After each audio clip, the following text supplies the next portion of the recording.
Hi viewers welcome to our channel. ప్రస్తుతం మనతో పాటు దాము బాలాజీ గారు సీనియర్ జర్నలిస్ట్ ఉన్నారు. వారితో ఒకసారి మాట్లాడదాం. సో నమస్కారం సార్. నమస్తే. సార్ ఈ వారం ఆర్కే గారి కొత్త పలుకులో ఈసారి అల్లు అర్జున్ గారి గురించి ప్రస్తావిస్తూ వస్తున్నారు సార్. అంటే అల్లు అర్జున్ గారు విలన్ అన్నట్టుగా ఆయన ప్రొజెక్ట్ చేస్తున్నారు. క్షమాపణ చెప్పలేదు, తప్పంతా అల్లు అర్జున్ది అన్నట్టుగా కూడా ఆయన కొత్త పలుకులో రాసుకొచ్చారు. మరి మొత్తం కొత్త పలుకు చూసుకుంటే ఆయన రాసిన దానిపై మీ ఒపీనియన్ ఏంటి సార్? యా కొత్త పలుకు అనే కాదు, మొత్తం ఓవరాల్గా సినిమా ఇండస్ట్రీ కానీ ప్రధానమైన మీడియా కానీ, అంటే ఇప్పుడు రేవంత్ రెడ్డికి గతంలో తెలుగుదేశం మీడియాని సపోర్ట్ చేసింది. అట్లాగే ఆయన కూడా 2-3 మీడియా హౌసుల్ని పెట్టుకున్నాడు రేవంత్ రెడ్డి కూడా. సో మెయిన్గా ఏంటంటే ఇక్కడ బీఆర్ఎస్ మీడియా చాలా వీక్, మెయిన్ స్ట్రీమ్ మీడియా కానీ సోషల్ మీడియా ఈ మధ్యకాలంలో కొంతవరకు బీఆర్ఎస్ ముఖ్యంగా విదేశాల నుంచి ఆపరేట్ చేయడంతో కొద్దిగా వాళ్ళు మెరుగయ్యారు తప్ప మెయిన్ స్ట్రీమ్ మీడియాలో నమస్తే తెలంగాణ సాక్షిలాగే ఇక్కడ కూడా పెద్దగా ఇది లేదు. సో మెయిన్ స్ట్రీమ్ మీడియా అంతా, ముఖ్యంగా తెలుగుదేశం మీడియా అంతా కూడా రేవంత్ రెడ్డిని సపోర్ట్ చేస్తుంటుంది. అలాగా ఈ విషయంలో కూడా ఆర్కే రేవంత్ రెడ్డిని సపోర్ట్ చేస్తున్నాడు. మిగతా తెలుగుదేశం ఛానల్ కానీ మీడియా కూడా ఓవరాల్ విషయంలో రేవంత్ రెడ్డిని సపోర్ట్ చేస్తున్నారు. కాబట్టి RK Revanth Reddy hero, Allu Arjun villain అన్నట్టుగా రాయడంలో పెద్ద విచిత్రం ఏం లేదు. కానీ ఆయన దాంట్లో కొన్ని ఫ్యాక్చువల్ ఎర్రర్స్ ఉన్నాయి, అబద్ధాలు ఉన్నాయి, తర్వాత లేనిపోయింది ఆయన కల్పించడానికి ట్రై చేశాడు. మొత్తంగా ఆయన అనుకున్నది మామూలుగా ఏంటంటే ఆర్కేలో నచ్చే అంశం ఏంటంటే ఆయన సొఫిస్టికేషన్ ఉండదు ఆయన దగ్గర. అంటే మామూలుగా కొంతమంది జర్నలిస్టులు సొఫిస్టికేటెడ్గా కర్ర విరగకుండా పాము జావకుండా చెప్తూ ఉంటారు. అలాంటిది మామూలు జనాలకి అర్థం కాదు. కానీ ఆర్కేది ఎవడు చదివినా అర్థమైపోతుంది. ఈయన ఎవడి వైపు ఉన్నాడు, ఎవడికి వ్యతిరేకంగా ఉన్నాడు అనేది క్లియర్గా అర్థమైపోతుంది. ఆయన ఒక స్టాండ్ తీసుకుంటాడు, దాన్ని సపోర్ట్ చేయడానికి లేనిపోని అబద్ధాలు కల్పించేస్తాడు, లేనిపోని పుకార్లు ఉన్నట్టుగా చెప్పేస్తాడు, తనకు అన్నీ తెలిసినట్టుగా మాట్లాడేస్తాడు. అది ఓవరాల్గా ఏంటంటే ఆయన ఏం చెప్పదలుచుకున్నాడో జనాలకి తెలిసిపోతుంది. ఆయన ఏం చెప్పదలుచుకున్నాడు, కొత్త పలుకులో తారలు దిగి వచ్చిన వేళ టైటిలే పెట్టాడు. అంటే తారలు దిగి వచ్చారు అని, అంటే ఆయన కాళ్ళ దగ్గరకు వచ్చారు అనేది ఆయన ఉద్దేశం. అది క్లియర్గా టైటిల్లో చెప్పాడు. మిగతా ఓవరాల్గా ఆయన చెప్పింది చూసుకుంటే అల్లు అర్జున్ తప్పు చేశాడు. ఏం తప్పు అంటే పేరు మర్చిపోవడం అనేది తప్పు అంట. ఇది 2 రకాలుగా అవమానం. రేవంత్ రెడ్డికి కూడా అవమానమే. అంటే రేవంత్ రెడ్డికి ఎవరన్నా పేరు మర్చిపోతే వాళ్ళని అరెస్ట్ చేయిస్తాడా రేవంత్ రెడ్డి అన్న ఇది దీంట్లో వస్తుంది. ఈయన చెప్తున్నది ముందు నుంచి కూడా పేరు మర్చిపోవడం వల్లనే రేవంత్ రెడ్డి అరెస్ట్ చేశాడు. ఈయన దాన్ని సపోర్ట్ చేసుకోవడానికి ఏం చెప్తున్నాడంటే రేవంత్ రెడ్డికి సంబంధించిన మనుషులు కొంతమంది అల్లు అర్జున్కి సూచించారంట, నువ్వు సారీ చెప్పు ఆయనకని. కానీ అల్లు అర్జున్ నాకు రాజకీయాలతో సంబంధం లేదు, నేను చెప్పనన్నాడంట. సో అంటే ఏమిటి అర్థం, రేవంత్ రెడ్డి వాళ్ళే సారీ చెప్పమని అల్లు అర్జున్ అడిగారు. అంటే ఆ స్థాయిలో రేవంత్ రెడ్డిని చీప్గా ఒక ముఖ్యమంత్రి స్థాయిలో ఒక హీరో పేరు మర్చిపోతే అతని మీద కక్షగట్టి అతన్ని జైలుకి పంపించే స్థాయి వ్యక్తిగా దిగజార్చేసినట్టే కదా. రేవంత్ రెడ్డి చెప్పినట్టు వార్తలు వచ్చాయి. నేను నా స్థాయి అదే, ఎవరో పేరు మర్చిపోతే నేను పట్టించుకుంటానా అని కూడా అన్నాడు. నిజంగా అదే నేను కూడా నమ్ముతున్నా. ఎందుకంటే ఒక ముఖ్యమంత్రి స్థాయి వ్యక్తి ఎవరో ఒక ఆయన పేరు మర్చిపోతే ఓకే పేరు మర్చిపోయాడా అనుకోవచ్చు తప్ప, వీడు నా పేరు మర్చిపోయాడా, వీడిని జీవితాంతం నా పేరు గుర్తున్నట్టుగా చేస్తాను అని అనుకుంటాడా ఒక ముఖ్యమంత్రి స్థాయి వ్యక్తి? మామూలు మనుషులు అనుకుంటే అర్థం ఉంది. ఒక ముఖ్యమంత్రి స్థాయి వ్యక్తి అనుకుంటే ఇంకా ఆయన అన్నిట్లో కూడా అలాగే బిహేవ్ చేస్తాడు. అంటే లార్జర్ గోల్స్ని, పొలిటికల్గా కూడా లాంగ్ టర్మ్ వ్యూస్ని ఇవన్నీ దృష్టిలో పెట్టుకొని చేస్తారు తప్ప పర్సనల్ ప్రతి చిన్న విషయానికి కక్ష పెట్టుకుంటూ పోతే రోజుకి నువ్వు 100 మంది మీద కక్ష తీర్చుకుంటా వెళ్ళాలి. సో ఎందుకంటే రేవంత్ రెడ్డిని వాళ్ళ కాంగ్రెస్లో ఉన్న నాయకులే ఘోరంగా మాట్లాడినాడు గతంలో. ఇతనికి అసలు తెలుగుదేశం వాడు, తెలుగుదేశం మనిషి, ఇలాగా అనేక ఇవి చేస్తారు అతను. అయినా కూడా ఆయన ఎప్పుడు కూడా వాళ్ళ మీద కక్ష పెట్టుకోవాలి. అలాంటి వాళ్ళంతా కూడా ఇప్పుడు దగ్గరగానే పెట్టుకున్నాడు. ఒకప్పుడు ఇదే కోమటిరెడ్లు, ఇదే ఉత్తమ్ కుమార్ రెడ్లు ఈయనకి యాంటీగా మాట్లాడిన వాళ్ళే కదా. మరి వాళ్ళెందుకు ఇప్పుడు దగ్గరగా పెట్టుకొని మినిస్టర్లు ఇచ్చి చేస్తున్నాడు? అంటే మామూలుగానే ఎవరైనా కూడా రాజకీయాల్లో ఉన్న వాళ్ళు ఏంటంటే వాళ్ళు అన్నిటికంటే కూడా తమ రాజకీయ ప్రయోజనాలకి విలువిస్తారు తప్ప వ్యక్తిగత ఎమోషన్స్కి ప్రతిసారి ఇవ్వరు. ఇవ్వరని నేను చెప్పట్లా, కంప్లీట్గా ఇవ్వరని. అందరూ మనుషులు కాబట్టి ఎమోషన్స్ కూడా ఇస్తారు, కానీ ఎమోషన్స్ ఎప్పుడైనా కూడా రాజకీయ ప్రయోజనాలకు లోబడి ఉంటేనే అతను నాయకుడికి ఎదగగలడు. ఎమోషన్స్ డామినేట్ చేసేస్తే ఎవరు కూడా పొలిటికల్గా ఎదగలేరు. ఒక వ్యక్తి ఎదిగాడంటేనే తన ఎమోషన్స్ని కంట్రోల్లో ఉంచుకోగలుగుతున్నాడని అర్థం. ఎవరైనా కూడా మనం మామూలుగా ఒక చిన్న ఆఫీస్లో బాస్గా ఉండాలంటేనే నీ ఎమోషన్స్ని కంట్రోల్ చేసుకోవాలి.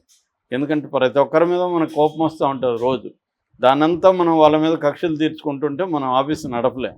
సో అంటే ఫస్ట్ మనం ప్రయారిటీ ఆఫీస్ నడపడానికి ఇవ్వాలి.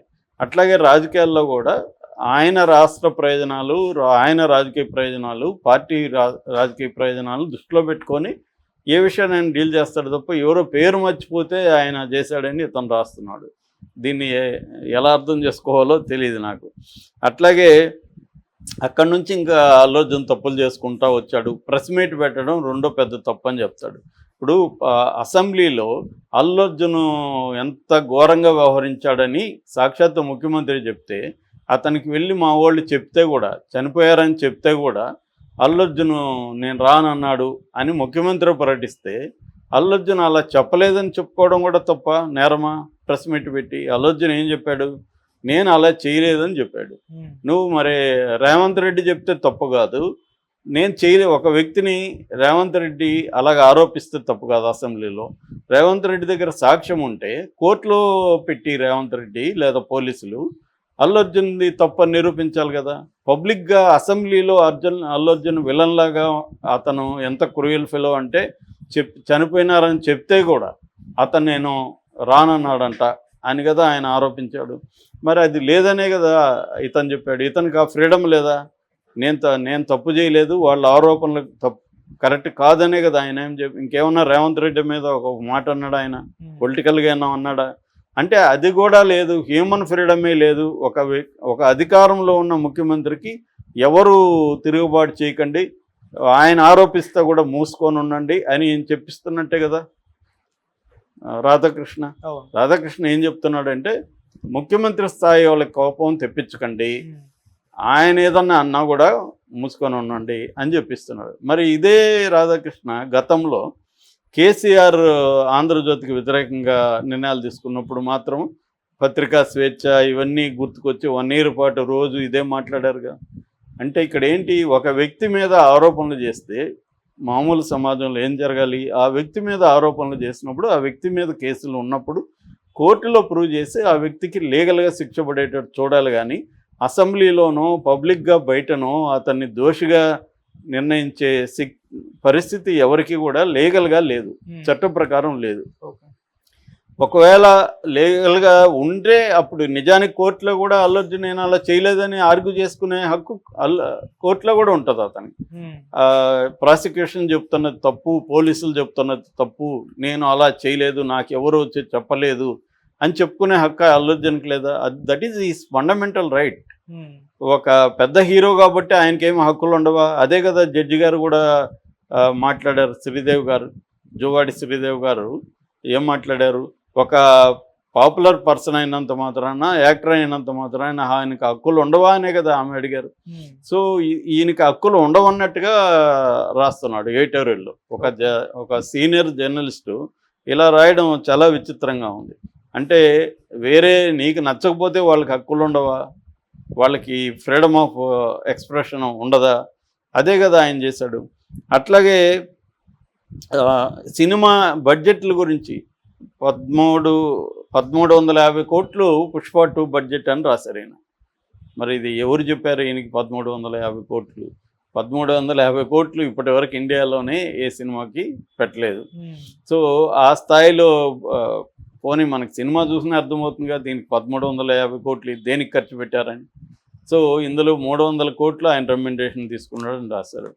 3 ఏళ్ళు అల్లు అర్జున్ టైం పెడితే 300 కోట్లు తీసుకున్నాడు. 3 ఏళ్ళు కనీసం 4-5 సినిమాలు చేసి ఉండేవాడు కదా మామూలుగా అయితే. 4-5 సినిమాలకు కూడా ఆయన 300 కోట్లు వచ్చేది కదా. ఇదే పవన్ కళ్యాణ్ తీసుకుంటే రోజుకి ఆయన రెమ్యునరేషన్ ఎంత? 3 కోట్లు. ఆయనే చెప్పాడు నేను 50 కోట్లు తీసుకుంటా అని. సో 60 కోట్లు అంటే నెలకి రోజుకి 3 కోట్లు తీసుకుంటే పోనీ 2 కోట్లే వేసుకున్నాం, 3 ఏళ్ళకి ఆయన ఎంత తీసుకుంటాడు ఆ లెక్కన లెక్కేస్తే 900 కోట్లు తీసుకుంటాడు. అవును. సో మరి 3 ఏళ్ళకి 300 కోట్లు తీసుకుంటే మనకెందుకు నొప్పి?